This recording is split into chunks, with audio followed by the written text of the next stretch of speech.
agree. Both a random and originate prime, they are hard to get. Fun and engaging gameplay and crafting unique landscapes. We hope Nikki could embark on thrilling adventures across parallel worlds. That's why you gotta exploit a little bit of the pool, because you get certificate and you exchange that for like ticket the version and all that, we and it received a just lot of feedback repeat. regarding game experience issues, primarily concerning the DIY workshop, co-op feature, and overall game performance, including issues such as login failures, crashes, and Well, I like my we have character also naked. What? each report immediately working with our teams to You address know what? these Space, issues. We space, that is sincerely space. apologize for the It's issues. fine. It's space. Yeah, that's space.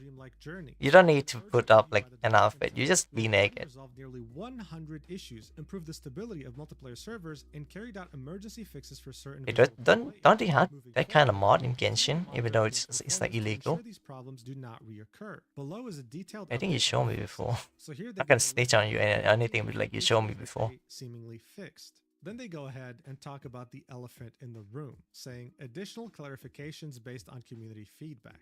Number 1, number of pieces in the 5-star outfits, Snowy Ballad, and Crimson Feather. In version 1.5, the Bubble Season update introduced multiplayer gameplay to What's create a illegal? richer, I more forgot. engaging adventure for Nikki. And The her skin in companions. Genshin Impact, They like also shared modded the design skin direction of the new outfits. From the for opening nudity and stage, stuff. we intended the 5-star Oh, outfits you to okay? embody themes of collaboration and Oh, you're companionship, talking about like symbolized by the story some of the ever-blazing just bird sacrificing herself to save the Iceborne mermaid. only Thus, we characters introduced dedicated in dynamic effects, transformation Mondstadt animations, that and gets a unique music censorship skin. compositions for these outfits. In Snowy Ballad, we introduced highly dynamic special effects for the pieces and special aurora effects. I mean, for it, the hair. wait, The what? Crimson Feather Censorship? outfit was designed around the core concept of rebirth. There's no featuring illegal unique skin. ash I don't think there forming was and illegal different skin, but there's only transformation there's effects. censorship. No, I skin. mean modded skin. On the ground. Modded. Oh, modded. To Yep. align with the theme of the new version, we introduced Uh, multiplayer features and and if you design don't- of both the decoration item if you and don't the dance move. The Eternal Snow Dew Actively tell decoration now Hoyo that you features a modded the special game, co-op be interaction, fine. and for the Everlasting Hope dance move, I just snitched on you like just then, so you in deep shit. You're in trouble. dedicated custom music compositions.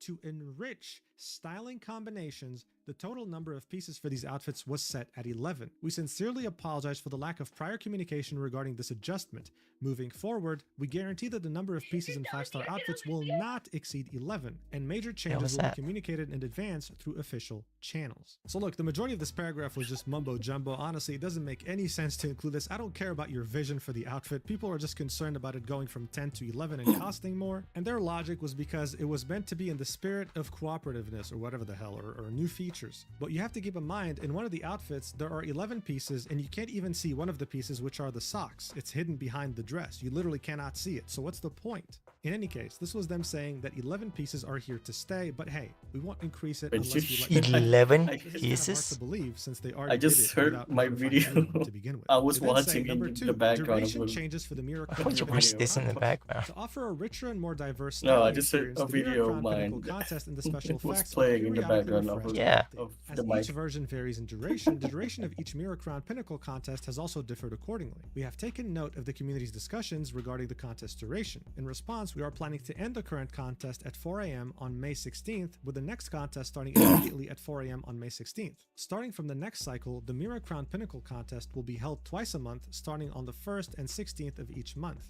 So hey, I guess they fixed this, but only because the community spoke up. Otherwise, they would have been completely fine keeping it 3 weeks at a time instead of 2, giving the community less currency to wish on their favorite outfits. They then continue, number 3, DIY Workshop design intentions and future plans. The original intention behind the DIY Workshop was to provide stylists with greater freedom in outfit design and styling combinations. We have received all of your feedback and are carefully reviewing the current designs to further optimize the DIY Workshop experience. In addition, for fully evolved outfits, we plan to introduce a more advanced dyeing system in the future, offering expanded customization options and richer visual effects. If you have suggestions regarding the DIY Workshop, please feel free to email us at our support email.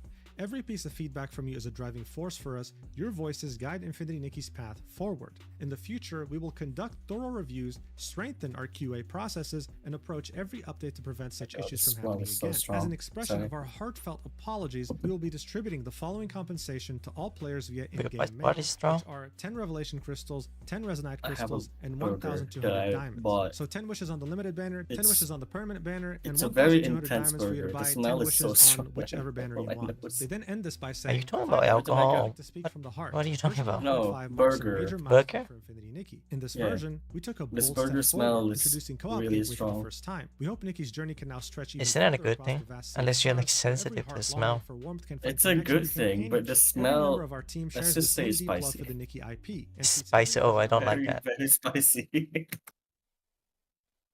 I Yeah. feel so intimidated to eat it just because I ate the spiciest version like twice.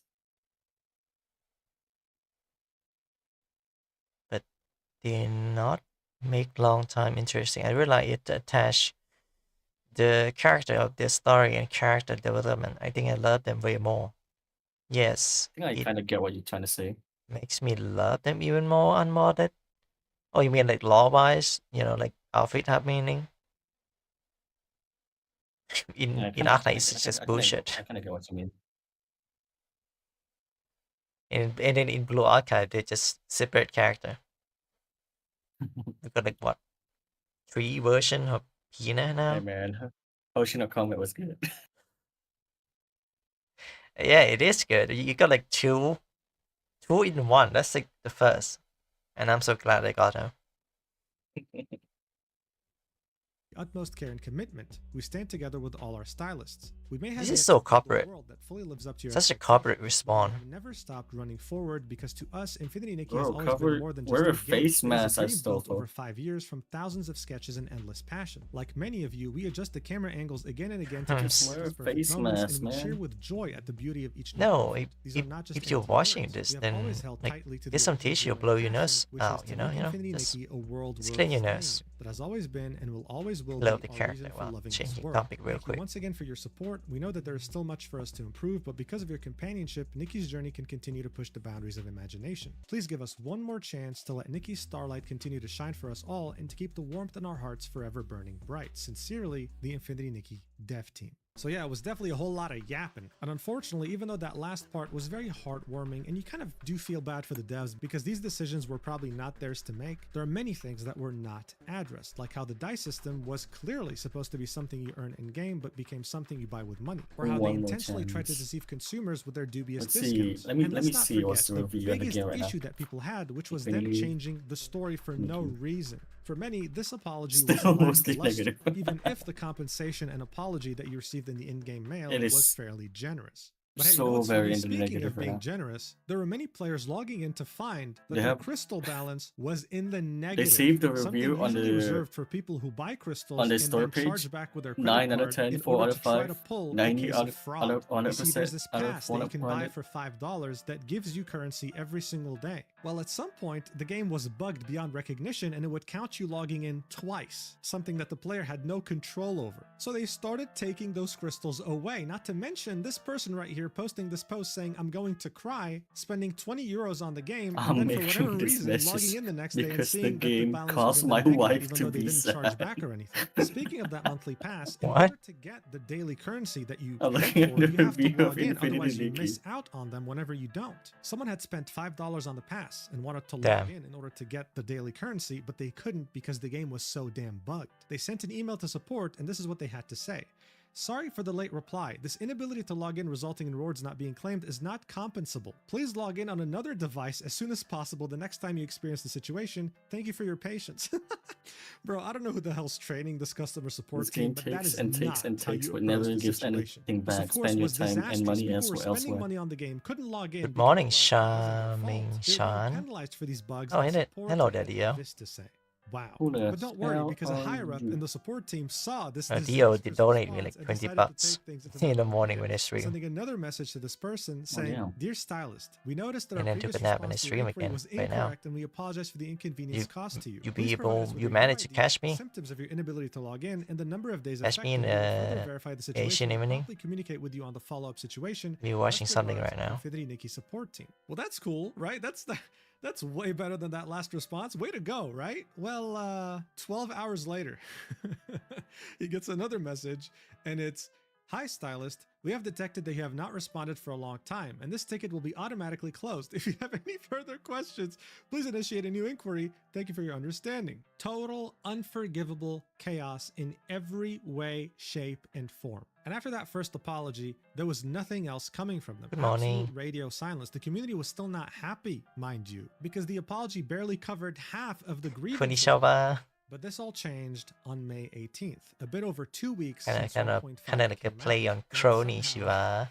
managed to get This one is even it's my name. worse. It's On Shava. May 18th, Infinity Nikki would I'm put by out the yet toilet another because of that. statement saying, "Dear stylist, this is the Infinity Nikki dev team. First and foremost, we sincerely thank you for your unwavering So support and much love for yapping in Infinity. this Since video. the launch of version 1.5, insufficient preparation during pre-release testing led to unexpected I mean, issues, resulting in an unstable game yeah, environment and it unsatisfactory is a long-ass content. video. We fully acknowledge that this is our No, I responsibility, mean like, and addressing these shortcomings remains why a the top dev priority for our team team like to moving yap a forward. lot? Additionally, It looks we so recognize unprofessional. challenges during You development mean that the require more tweet? time Yeah, to of resolve course. thoroughly. I Following mean, they rigorous are in assessment, hot we water. decided to They had to extend do. They version had to do 1.5's something end date and to ensure explain greater a lot of stability stuff. and prevent similar issues from reoccurring. They We're could keenly just aware that could these just make recent issues video have and just impacted talk your about experience it. and damaged the trust and affection you've placed in us. To all stylists, we offer our deepest This apologies. needs someone to Go read ahead it and for you. outline that Except, for version example, 1.5 is going to end Ocean on right here is June doing it for 12th, us. a delay of a few weeks, and then they proceed to Otherwise, say, you're just "Recall gonna read it tasks, yourself and Scarlet then Pursuit delay noted." you felt After like version burnout and then 1.5 just like launched, we received it's extensive too feedback messy. on co-op features and gameplay. So you just Based on drop this, it. we are optimizing related systems, and the new weekly Do like task, repo Scarlet depth. Pursuit, Repo depth. originally Just scheduled for talk about the May 20th, game. will now debut in version 1.6. This is an event with co-op being the main focus, right? What And do you then want? continue saying,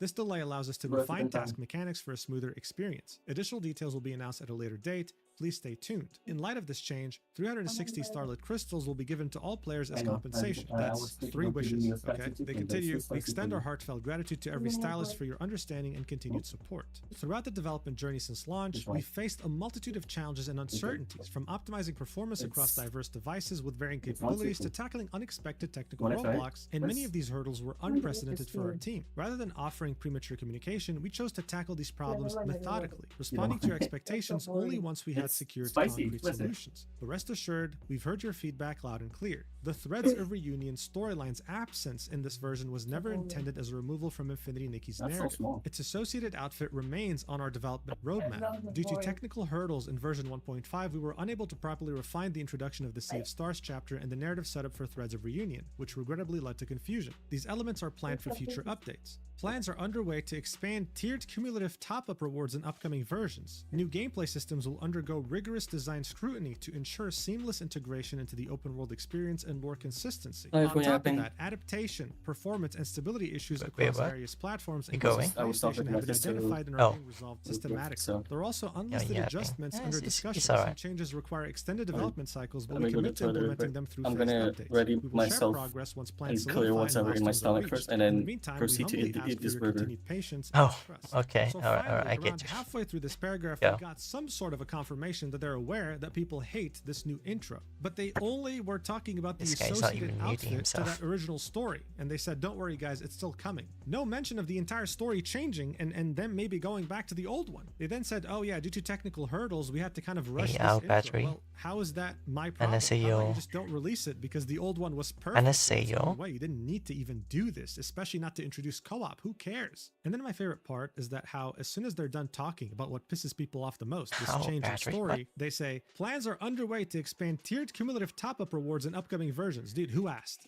Like, who asked? It's like, hey Who guys, asked? we know you hate the fact that we changed the story. Anyway, if you spend money, you'll Wow. be getting more rewards. It's like, I don't care, bitch. How tone deaf is that? They then continue and say, we fully recognize that our current communication efforts may not meet every stylist's expectations.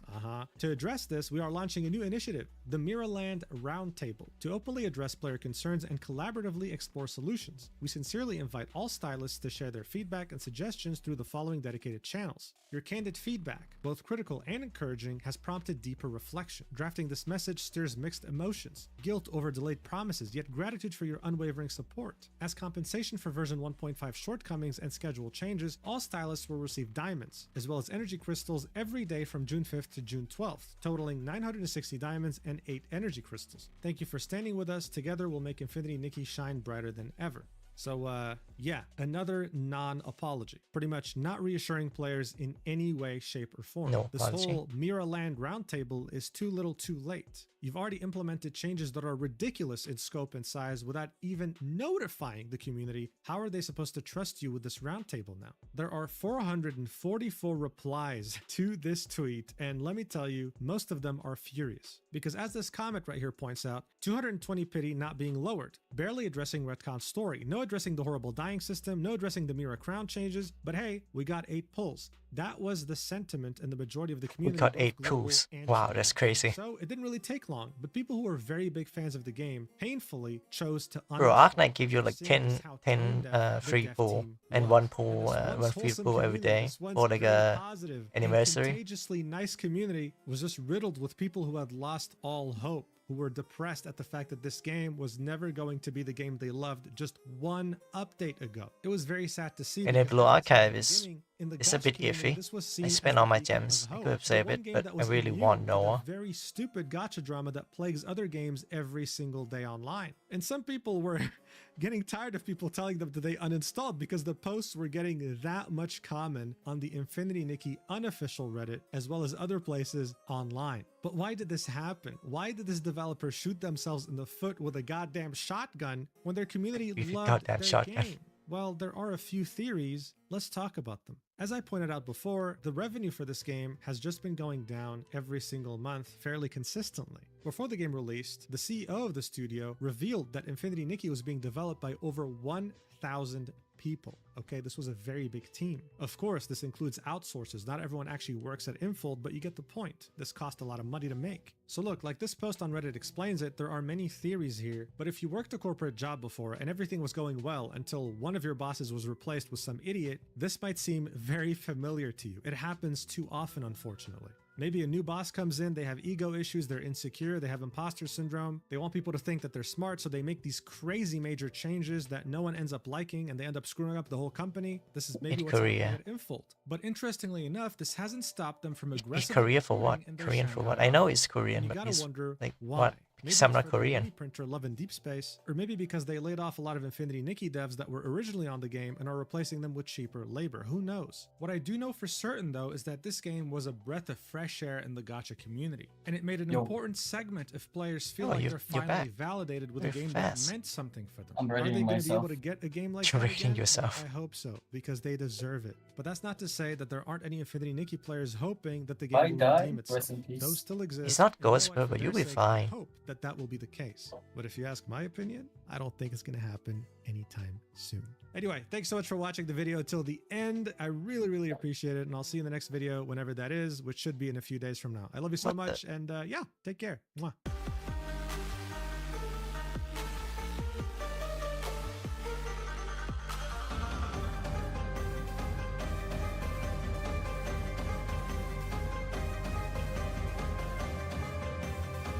Big game just one day.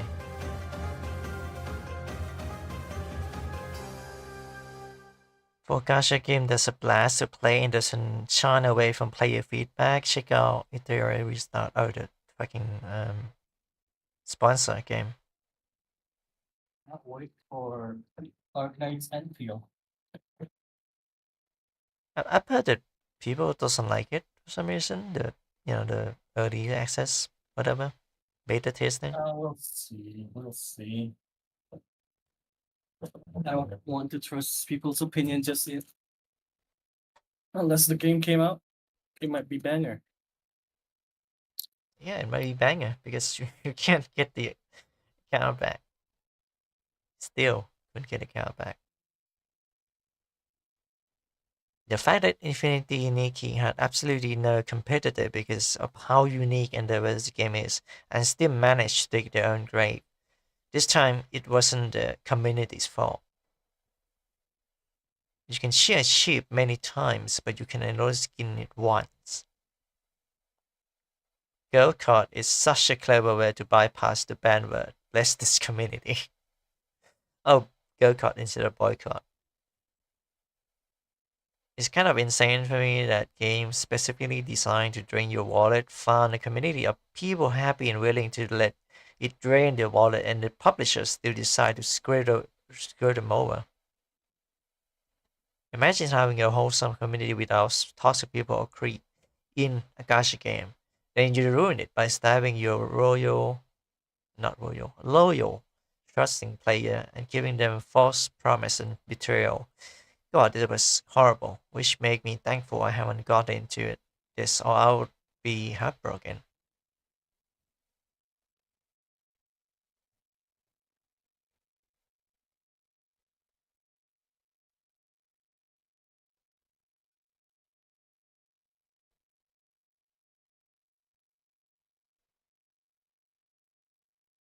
Ah, fucking hell, my feet. My feet. Oh, it is in low. 안녕하세요.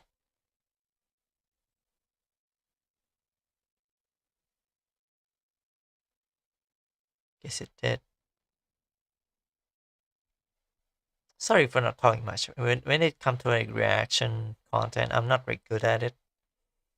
And I tend to talk over them. I don't pause because gonna mess up my setup. Oh my god.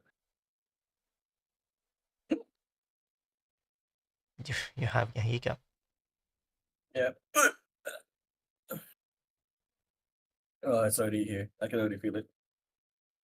By here, do you mean by the throat or by the, Oh my god. Yep, that's spicy burger, alright. Choking on the chili, the pepper. Oh my god, dude.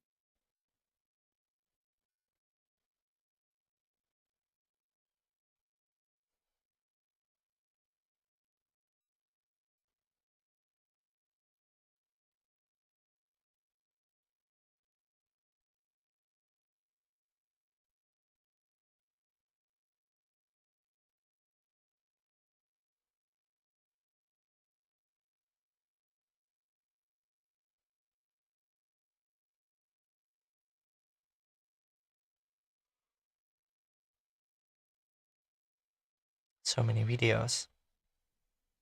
Promotion.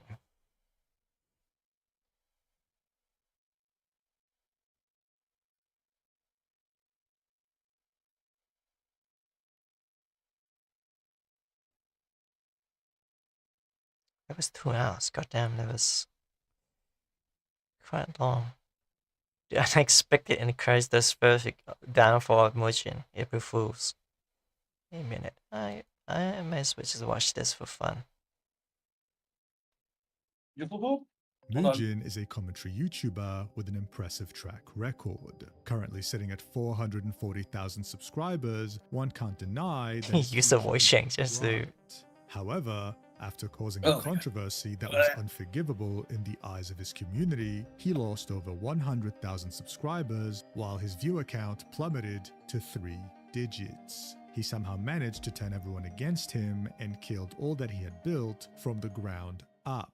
His career began on April 25, 2022, when he created his channel as a creative outlet while he was working an internship that he despised. The first video Mujin made was about how you shouldn't hesitate to watch anime like he did until the pandemic. At the time, his vision was to have an anime-centric channel, but after 3 videos and the inability to get more than 10 views with all of them combined, he decided to try a less saturated niche, Genshin Impact. Having discovered the game fairly recently, Mujin saw an opportunity and decided to reformat a popular trend in Genshin while talking in an exaggerated voice. He thought that this would be an instant success like the many others before him, but then he realized that there was a problem. 7 days after uploading, the video got 94 views and he did not gain a single subscriber. As a last resort, he would create a TikTok account and upload a clip from his video. After waking up the next morning, he was in for an unexpected surprise. The TikTok had accumulated over 250,000 views and he had gained over 400 subscribers. All of these factors combined would motivate him to keep making videos, but eventually he would get distracted. That's a lot of subscriber in just the last 28 days. I would love to see that on my analysis, my YouTube analysis.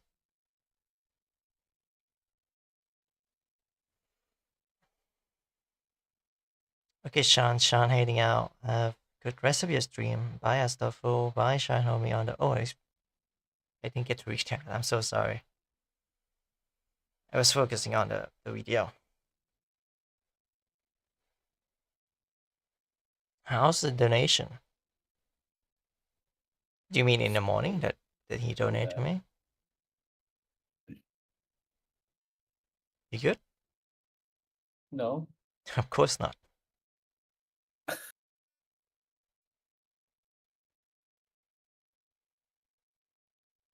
Well, Last time I ate this was like eating over there. I didn't even finish it. I took it home, still cannot finish it.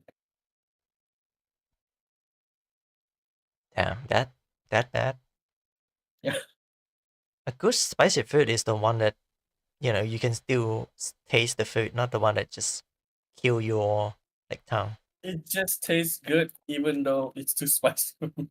Yeah, that's a good thing. I'm just saying that a bad spicy food is just the one that just make you feel nothing.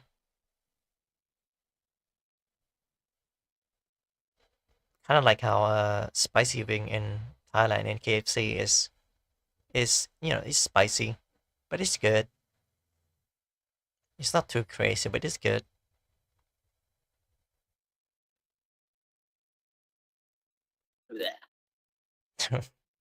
Yeah. You keep missing spell. My keyboard's error is spicy. Oh. Community safety is important.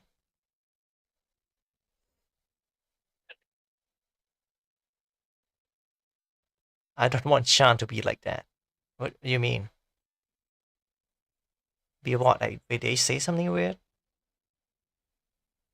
Don't want Sean to be like that. What is you mean string of two ass?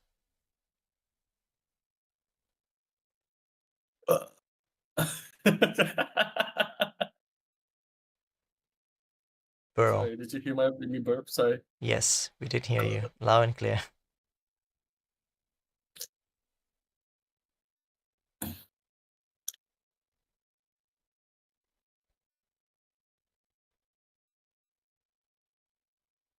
Oh my god, that's not a good burp for me.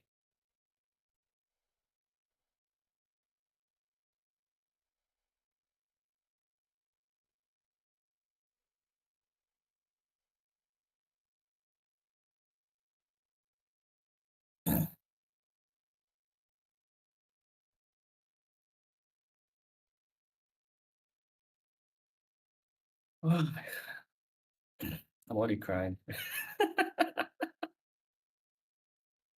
There's already tears coming out of me right now.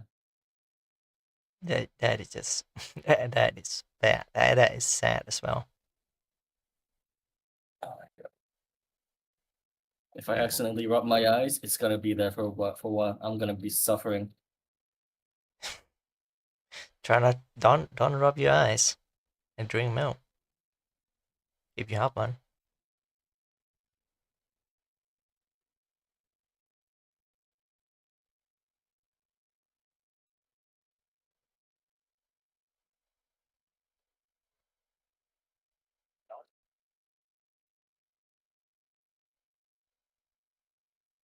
Yeah.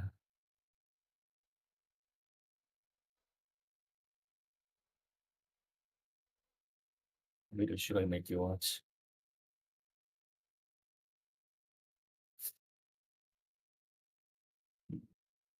Dude,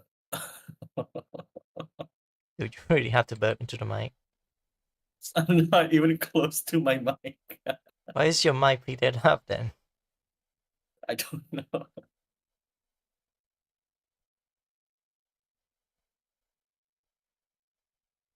It's okay. I didn't donate. Well, I wish. Yeah. And you don't have to donate. This shit is free to watch. I'm not gonna charge you for. Well, not yet, anyway. I don't think anything can. I don't. I don't have a good idea of how like a membership video would be. It would be something that is like extra, but also like exclusive in a way, but not too exclusive that it just kill the entire reason people watch me in the first place, right? Because I do have plans for like like cosplay, cross dressing, and all that. And I thought of if you donate to me, I would you would have some option to vote on a poll or something, or maybe make a request, and then you keep donating to me, and then I get my mother to work on the clothing and the fabric and stuff like that. or maybe buy like an outfit from online market. It's pretty easy to get a cosplay outfit and a wig in, at least from where I am. And in terms like cost, it's pretty cheap. Considering that I make money by the dollars, it's pretty cheap. The only reason I'm not doing like full cross-dressing cosplays because I live in a I live in a room that look like a dungeon. I gonna donate somehow. No, just keep it to yourself. If you got that money, get something nice to eat, you know? Get something nice to eat while you watch me.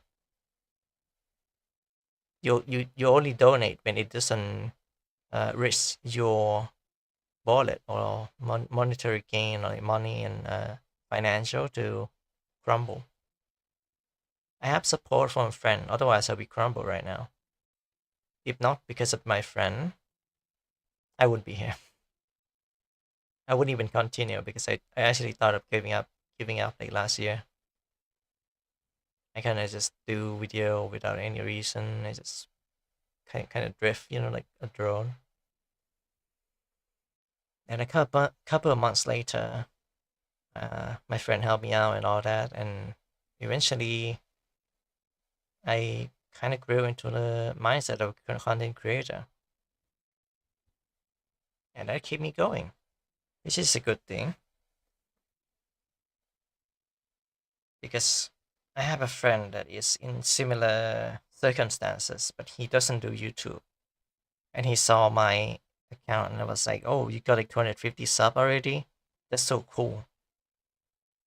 Like, oh, that's like a big goal, man. Because he doesn't do YouTube, which I'm surprising he didn't, because back in middle school, he's very good at English. I would say I'm the only one that is like actually like good, but then he's like the second one, you know. So I'm the first person in the class. He's the second. Oh hell, we were equal, but then he didn't continue in English. So he didn't drop out college. I think he studied for a while. He got a diploma in, I think, at IT and electronic, you know, IT stuff, tech stuff. But there's not many tech stuff in this city that we live in. So he tried to pivot the idea and try to become a VTuber. A design of which is a tad bit too late because, I mean, you could probably change it, maybe the color and all that, because his color is like green. It's not all green, but most of the feature is green. The only issue I have with that idea, that as a, you know, as someone who have a model and actually have a talk with an artist and they work for multiple projects with me, is that you need a lot of money to do it, all that. And he's like, what? Like he's unemployed, so he take a loan from his mother, I think. And she gave like a deadline, like 1 year, and I was like, oh.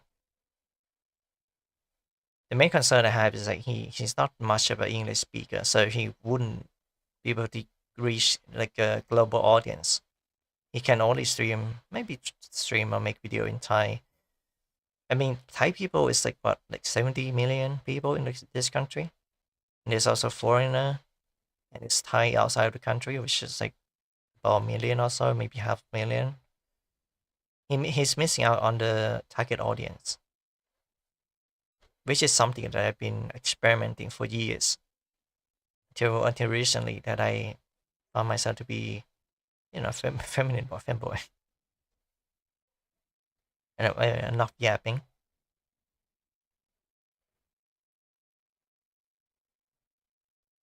That's Sorry.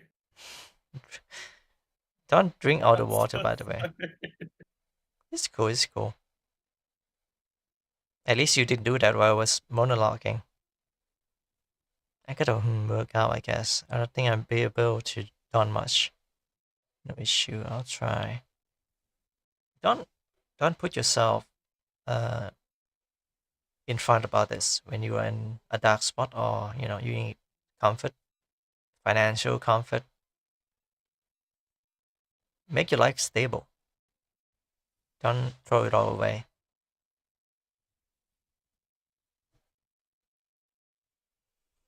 Anyway, that was a tale from my old friend. I was like, if we have some time, maybe we'll go out and just eat. But he was so surprising at my short. I make sure sometime. I didn't do it anymore. I love Charnyte a lot, yeah, I can tell. But it's short, actually bring me to 250 subs, so maybe I have to do it more. As for the stream, I try not to stream for too long, but sometimes it just goes on and on and on. Yeah, don't be like me. I stream and then I fell asleep and then it's been 6 hours. Yeah, I still remember the time that you get sick and you just sleep next to Hina for like what, 6, 8 hours. I keep like checking your stream and you're like, you're just there, man.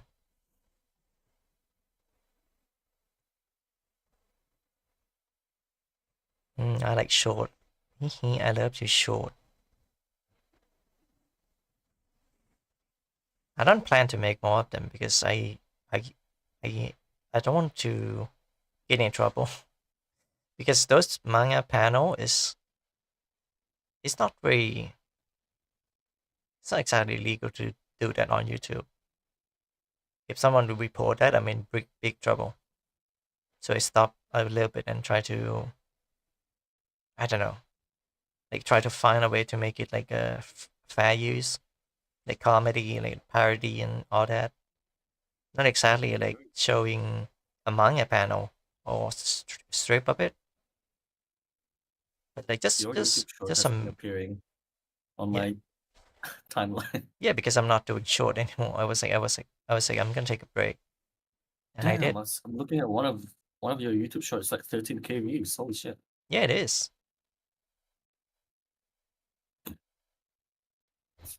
That's cool. Yeah, it's cool.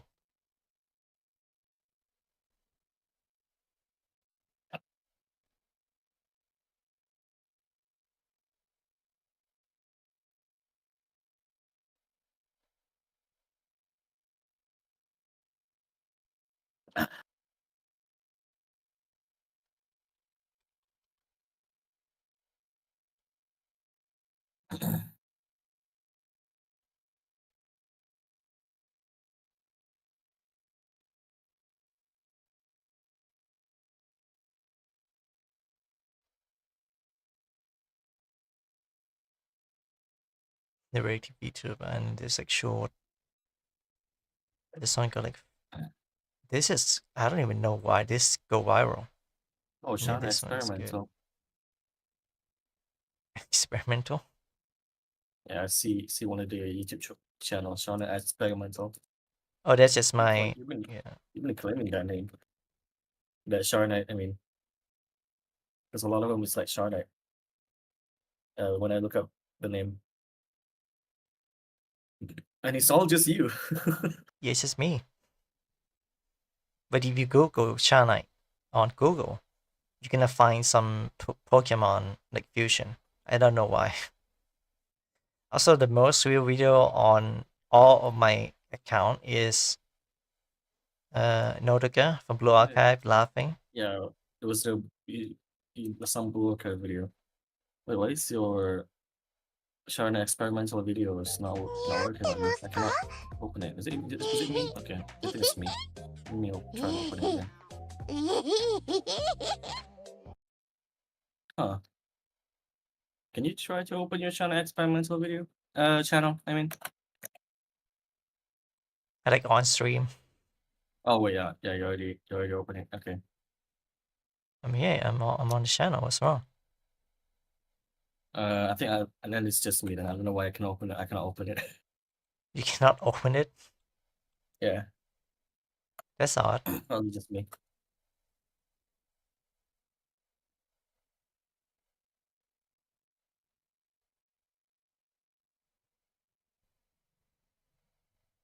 Yeah, it's a very experimental.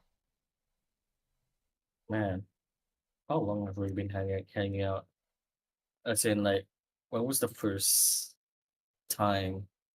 Oh, when was the first time I was like in your videos? I remember it was vividly like Project Zomboid video.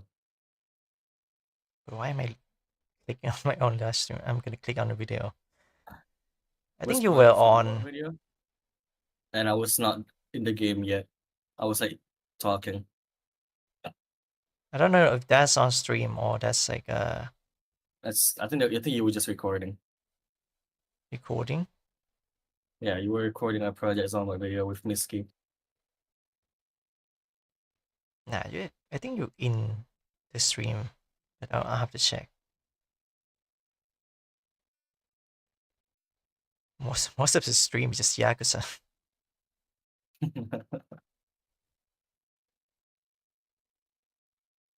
I play game alone. I Bioshock. I think you're in my Bioshock stream. Bioshock. Yeah. I was playing Bioshock and then you join in the call and just tell me how to do things, maybe. Was it Bioshock video? I'm looking at the oldest video of yours. Oh wait, no, it was like Risk of Rain 2 video with you playing with Misky.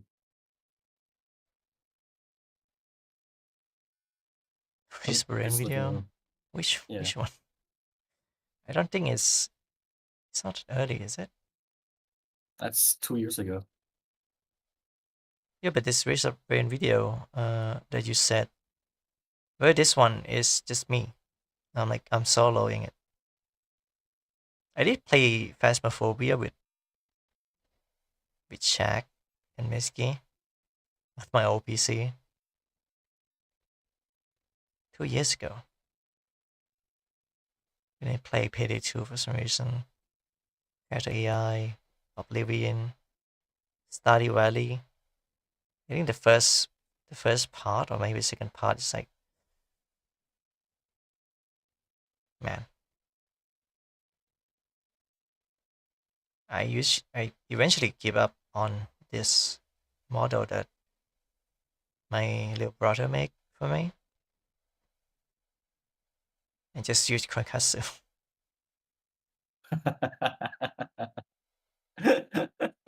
Oh yeah, I remember your Koikatsu model. Yeah, way back I don't even have like a model. Okay, let's see. I think you're in like part 2, maybe part 1, part 2. Not gonna watch the whole thing. There's also Lost Archive. Sorry if I'm not reading chat. I also have like Lost Archive. Basically videos that didn't get published, didn't get saved. Stuff like that. These are all videos that I make. I make a lot of videos.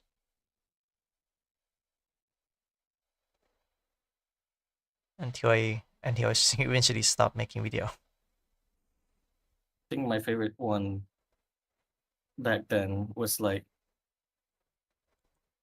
I mean, it's not that long. Probably the Project Zomboid stream we were in. And with Deer being there. Oh, that one. Yeah. That's my Wait, favorite one. I don't think that I streamed that. I think I record that. Is it? Is it not? Is it not No, it stream? was stream highlight. Stream highlight, really? Yeah. Okay, this one doesn't have you. Oh, my other favorite one was also Discord idiots, where I just bully Deer. Yeah. All of us was bullying Deer. I thought of like making more of that because there's so much content there, but like it's too long. Too much. So we have this Discord idiot, and then we have undead unload incident. I still remember this.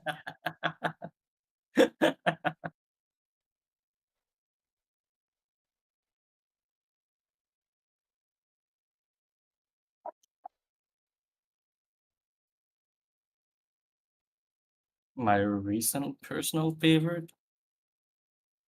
that I was in, of course, the Minecraft one. Not Repo. It's Minecraft. Uh, Repo was fine. Repo is fine. The Minecraft though, kind of special for me. Oh, VTuber surprised enough driving on video show. You must have something. Model, let me say Charnyte. Promote or more, maybe you low vibe show. You mean low vibe? This was some.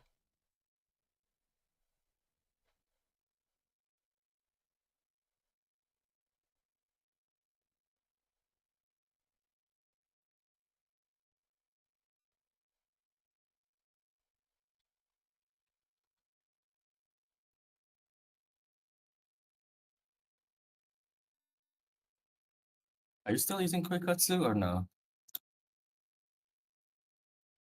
They what for the thumbnail? I still use that as a thumbnail. I see.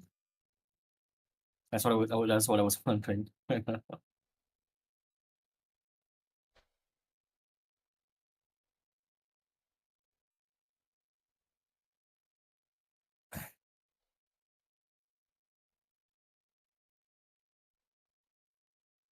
uh, I'm like delaying myself to eat this burger just because like it's too much for me. Took a bite, cried for a bit, and then wait, and then cycle repeats. That is so sad. Oh, you mean chill VTuber? I did watch some. Maybe you should add tag or something. Wonder and chill VTuber. I don't think Wonder does anything. I did try to appeal to the, more chill VTuber, but to be honest, my content is too chaotic for that. I thought of making a video on Arkham Knight, but I lost interest because it takes a lot of time to just prep and everything. So I turned to stream. Then making video in general. Case 2, case 3, where's case 1? Charnyte version 3. Didn't make that much video. I make a few videos talking about my depression, and that's actually depressing. But it's interesting to see how far I've come. The first year was like absolutely abysmal, awful, and I turned that into art. So hey, it's good.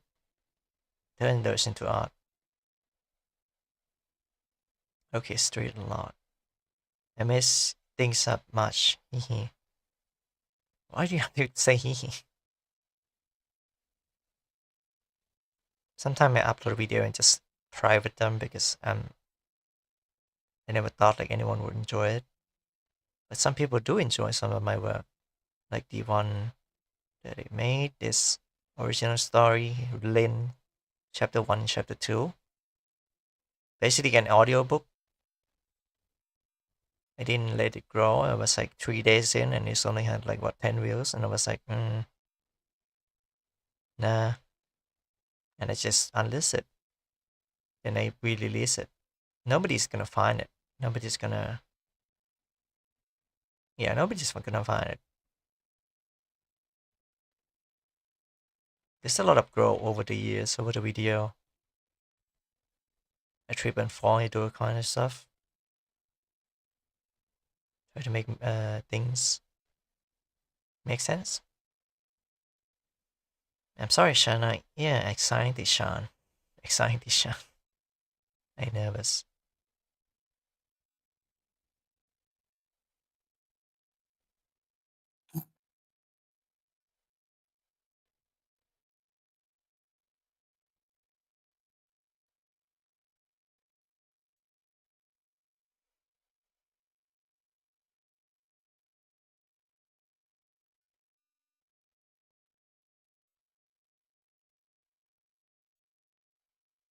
Streaming is one thing, but man, making video, that's a different thing entirely.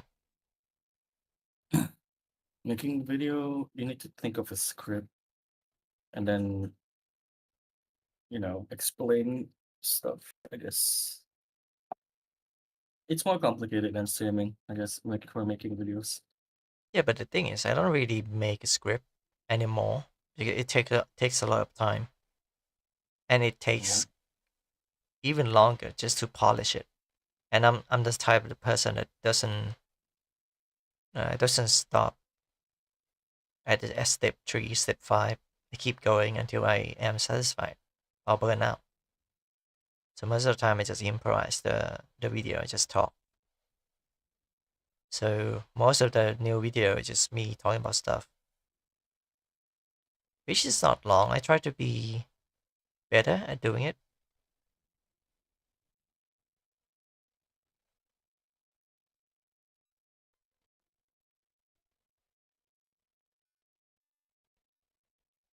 And I only made this video after I come back from hiatus,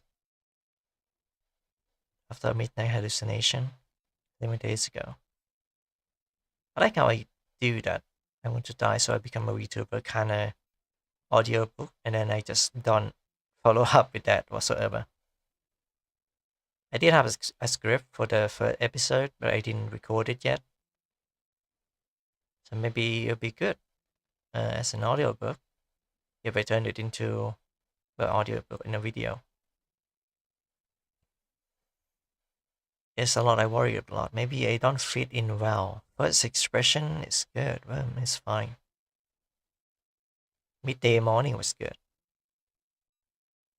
Yeah, the late morning, the early midday was kind of good because I get American audience like Dio.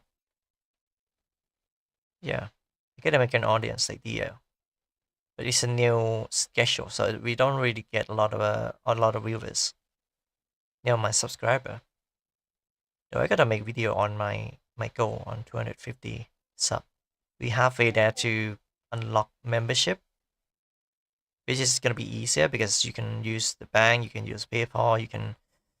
I think the best part about membership is that it's directly linked to YouTube, and YouTube is owned by Google, and Google make Android, and you can Just link your bank account to Google Play, and you can use Google Pay to buy membership.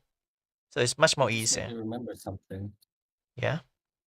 There was this one VTuber that I kept watching during every morning just because she made morning stream every time I woke up.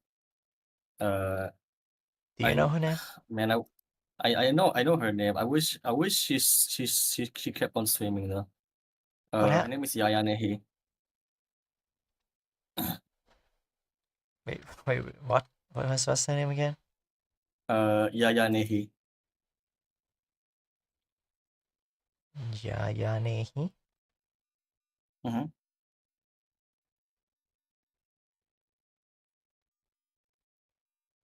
I think this is her, right? She's making English cover. Yaya Nehi say a lot of things out of context. Yeah. Oh yeah.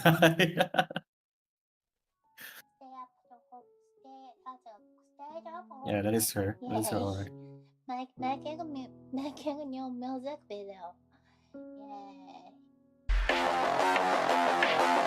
Boss.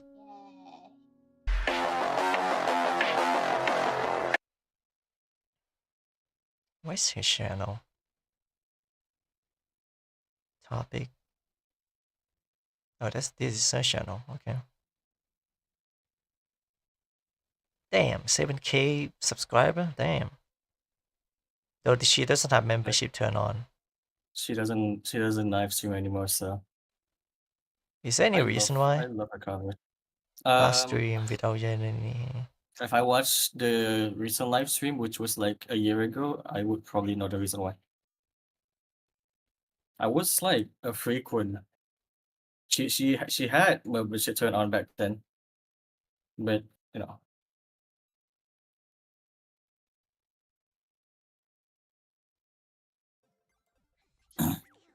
I love her cover though. Her cover was very nice. I love her voice as well.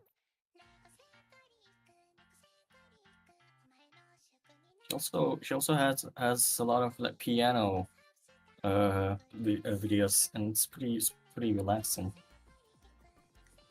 Oh yeah, I also make arts for her as well, and she responded to me on Twitter, which is pretty good.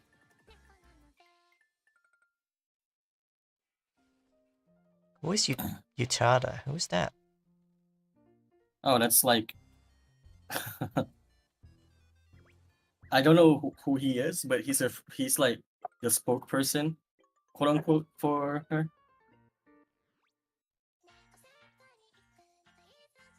Yeah, and he VTuber is supposed to be like a god theme. She would so like every time. I don't care. I think I have recorded once on and posted a video about her on my YouTube channel.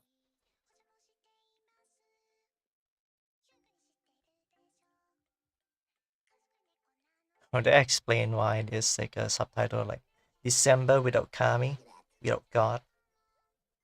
I'll send a video in 2023. God damn. That's the year I start on streaming. Send a video on the YouTube video channel. This is so nostalgic.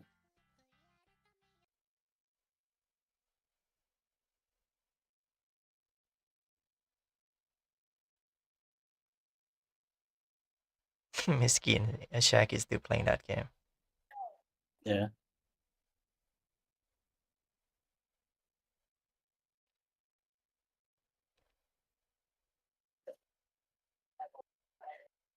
T さんの伴奏は作ったよ。そうね。そうなんですよね。はい。まあ、なんか会話が沈みがちになってますが。はい。いや別にOK。はい。じゃあ何か一曲なんかない？いやでも歌うんですか？うん。いやというよりも今日の今回の趣旨ですよ。じゃあキリンさん歌いましょう。ちょっと待ちなさいあなた。あなた人の話ね。あなた人の。What is this?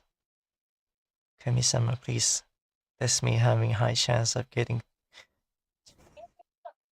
Really? I was so desperate because I was playing Genshin Impact. I still have not got to the standard character at all. ちょっとほら先っぽだけだから。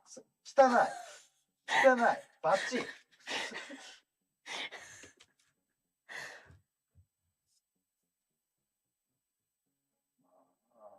God of gossip, bless me.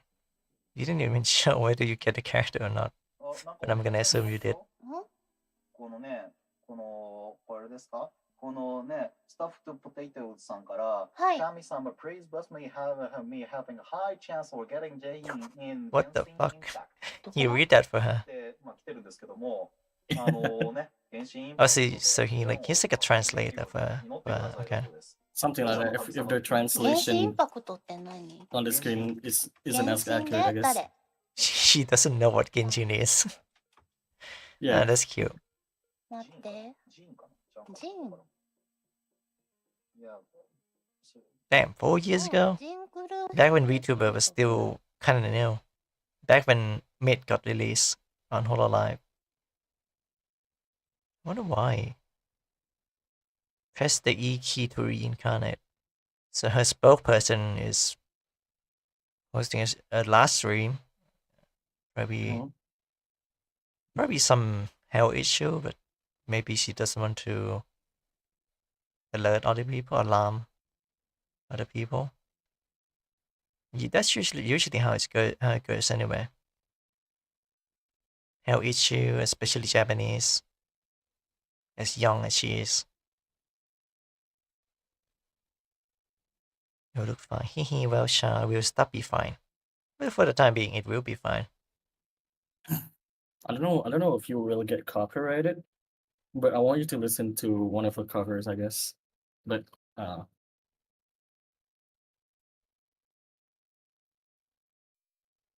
you might not get copyrighted if you listen to her Near Automata.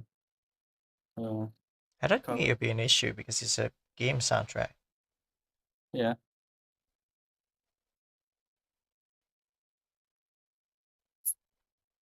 Damn, she's been doing VTuber like Since 7 years ago. One of the GOAT.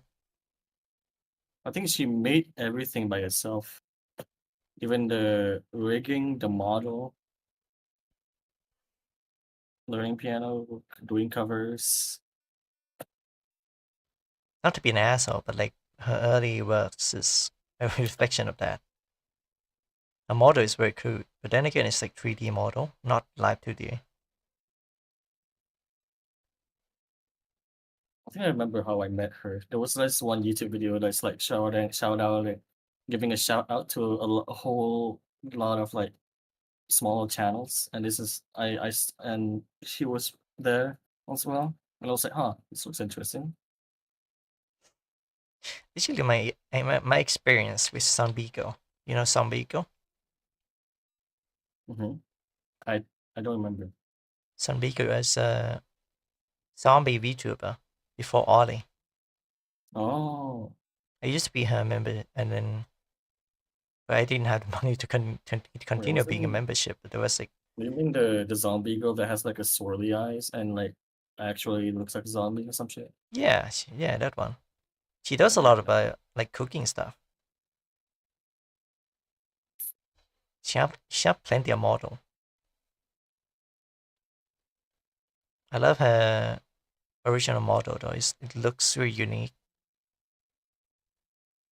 Now she just looks like a person with a dead skin. That's it. But the original model do show up from time to time. She stream more frequent. I mean, she's streaming right now. Morning stream. Oh wait, you're talking about something. Sorry. Wait, what? Sorry, I was talking about yeah, he's still. But anyway, yeah. Yeah.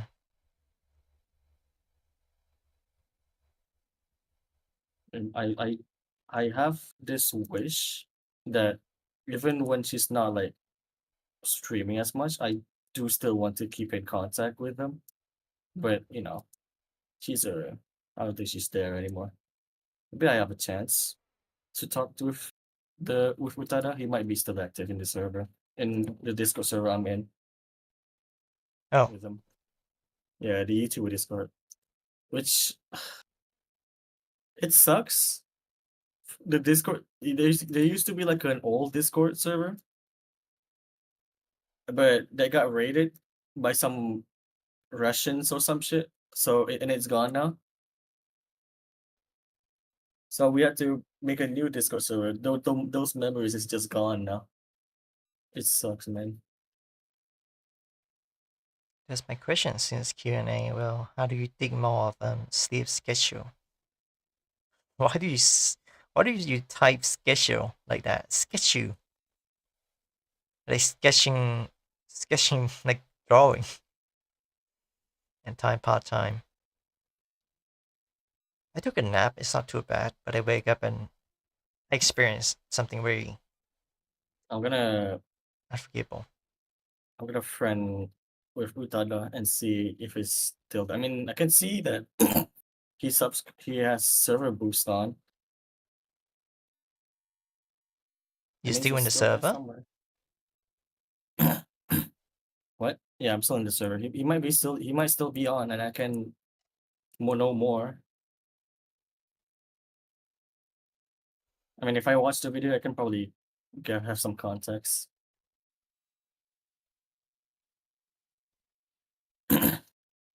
Should listen to her one of her covers. I suggest just put it on the background for now. Just Emil something. Oh yeah, you already okay.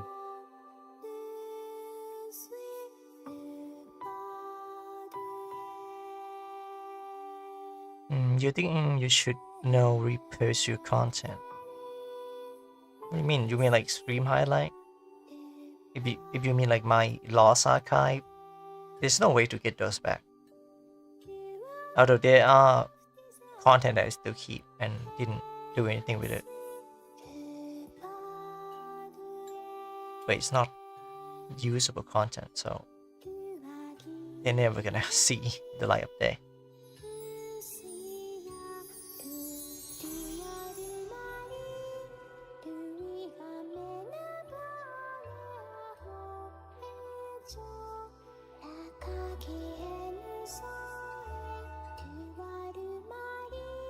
She's actually very good at singing, damn.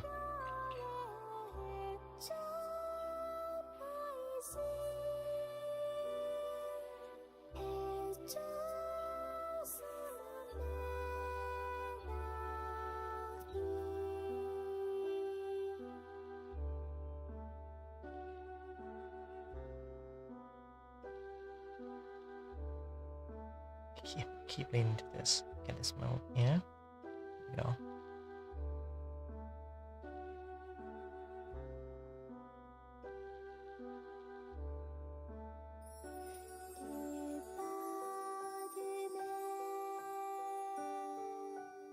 Well, because it need time and a part of time, you know, specifically to keep you sleeping enough.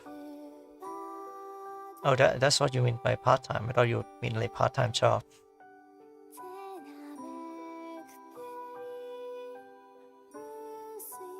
Part-time. Well, sleep schedule is new. I need to adapt it because I keep waking up at 4 a.m. instead of 8 a.m. And streaming on time, people can watch freely. It just is. I mean, you're true in many ways. Because the morning stream, Dio managed to cash out with me. And then this stream, Ada managed to cash out with me. But then they left for some reason. Then Dio wake up and cash out with me. I mean, we just tasting the water like what today? This is the first day I'm doing like morning stream and evening stream at the same time. Not at the same time, but like the same day.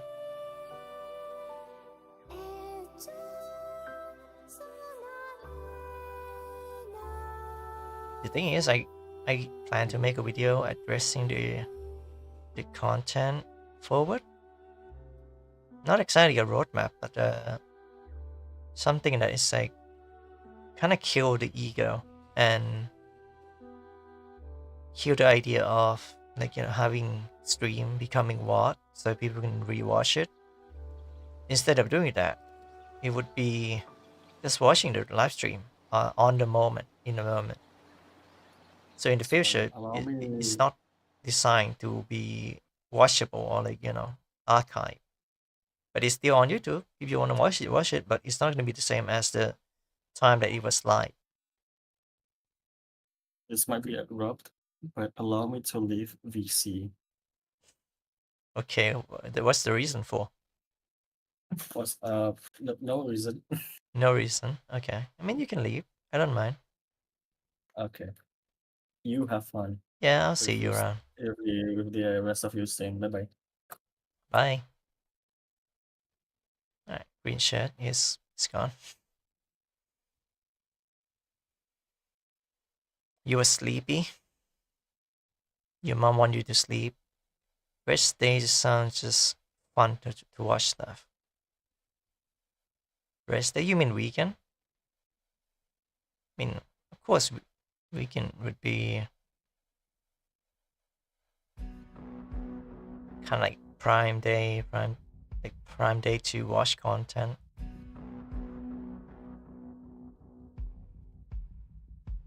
Okay, screen share is gone. ADC is gone.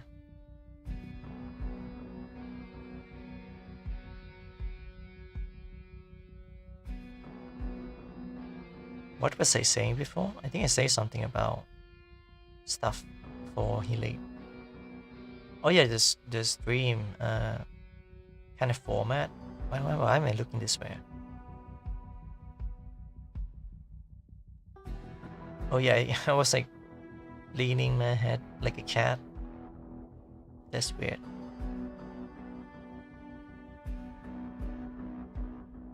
They get their time. Yeah, but at the same time, other people are doing it too, you know, not just me. It just so happened that they managed to show up on my stream and comment on my video, interact with me, even donate to me, which is very good, because without his donation last month, I wouldn't be able to, not last month, but this is a month before that, I wouldn't be able to pay off some of the loan that I took. It's not a loan. It's more like a product I need to pay in installment. And then I was gonna take a break, take a long hiatus, like at least 4 months, and then I have to come back in order to make money. It's not just about money. It's also about like content creation in general. And my mother was like, she's glad that I came back. Otherwise, we'd be in big trouble. And I guess that's what keep me going. But I still need to make that a video, because who the hell is gonna watch the whole stream just to find this part of the video, like or the stream?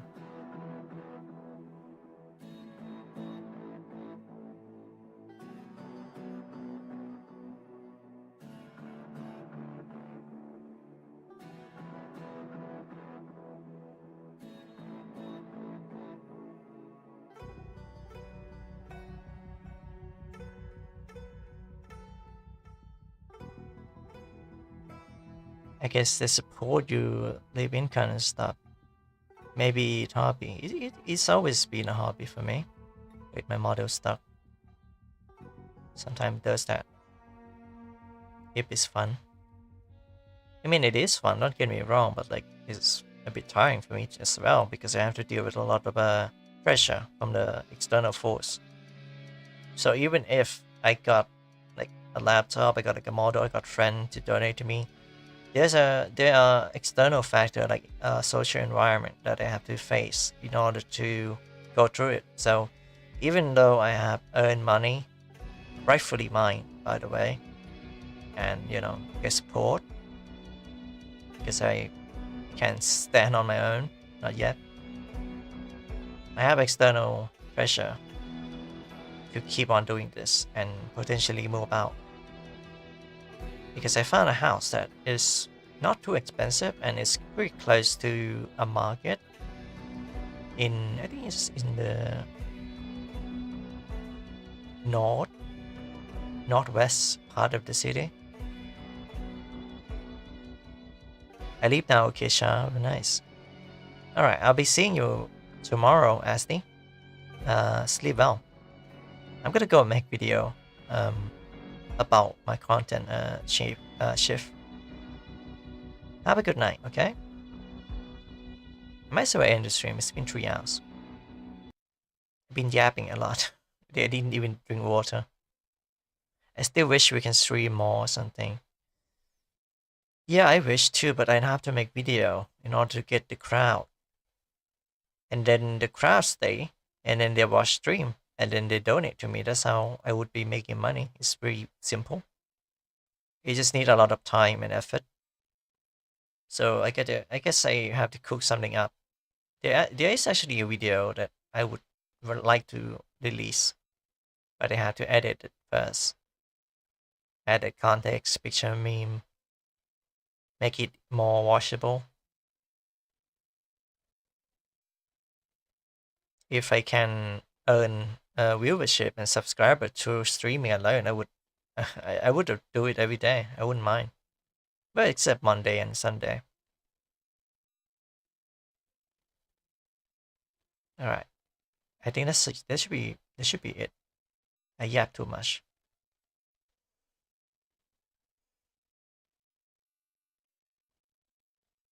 I hope to see you soon, Asti. See you in the morning. Because by the time I'll be sleeping soon. I have to deal with real life stuff, but I'll talk about that later in a future stream. It's not appropriate right now because not many people here for me talking. All right, that's enough yapping. Be seeing ya.